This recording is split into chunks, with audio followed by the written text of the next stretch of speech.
Mainit-init na chismis. Sino nga ba ang pinapangarap na pakasalan ng matini idol na si Donnie Pangilinan?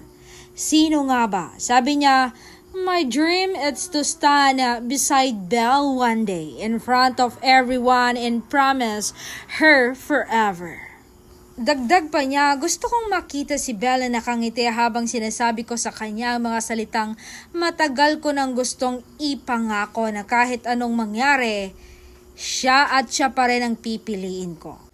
I dream of sharing a home with her, building a life filled with laughter, late night talks, and quiet mornings. Yung tipong kahit magulo ang mundo, uuwi tayo sa isa't isa kasi ikaw ang tahanan ko, Belle."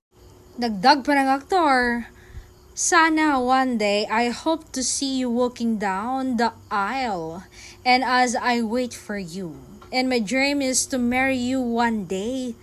But more than that, my dream is to love you in every way I can for as long as I'm exist."